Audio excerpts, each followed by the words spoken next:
JK Yadav Films present। देख भैया, छठ के त्योहार एगो ऐसा त्योहार होला कि हर घर में होला, लेकिन एगो ऐसा भी घर होला कि जहाँ छठी मैया तब पूजा ली लेकिन वो घर में खुशियाँ न होला।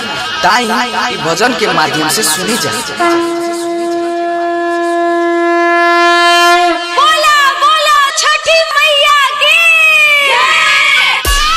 JK Yadav Films।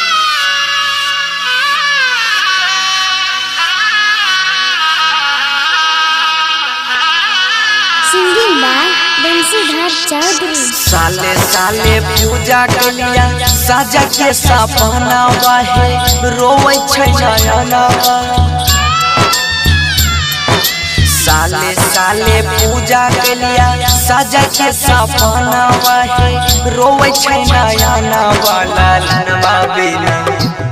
लालनमा बिना सोना लागे छै नानमा, लालनमा बिना सोना लागे छै नानमा। हे मोरी मैया, हे छठी मैया, हमारा न चाहिए न धनमा। हे छठी मैया, हमारा न चाहिए न धनमा।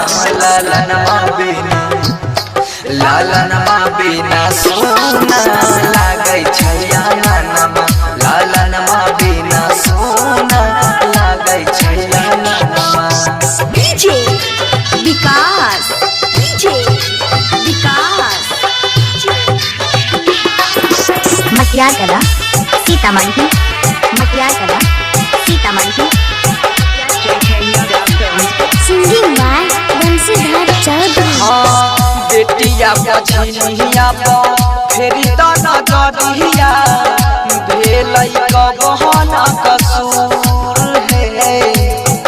मन सब पुराई द हमर हे छठी मैया, सुपवा चढ़ई बाजर त कहिया मैया पुरतै मोरा हया जमाना। त कहिया हे मैया पुरतै मोरा हया जमाना। लालनमा बिना सोना लागे छै नानमा, लालनमा बिना सोना लागे छै नानमा। डीजे विकास, डीजे विकास। मटियार Kala Sitamarhi, Matiyar Kala Sitamarhi. JK Yadav Films। Singing by Bansidhar Chaudhary. रही के उपास माई करै छिया पूजा, सुनिला न दिला हवा के दुख हे। घरवा के लोग सब महारै छै काना, कहिया पैया चहारा के सुख। ता सोनू सिंह बनसी के मनिला कहनमा, ता सोनू सिंह बनसी के मनिला कहनमा।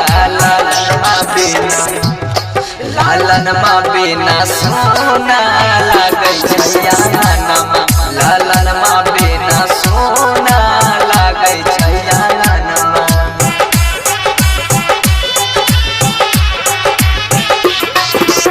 जय मां कत्यानी रिकॉर्डिंग स्टूडियो, मानसी कन्या। JK Yadav Films।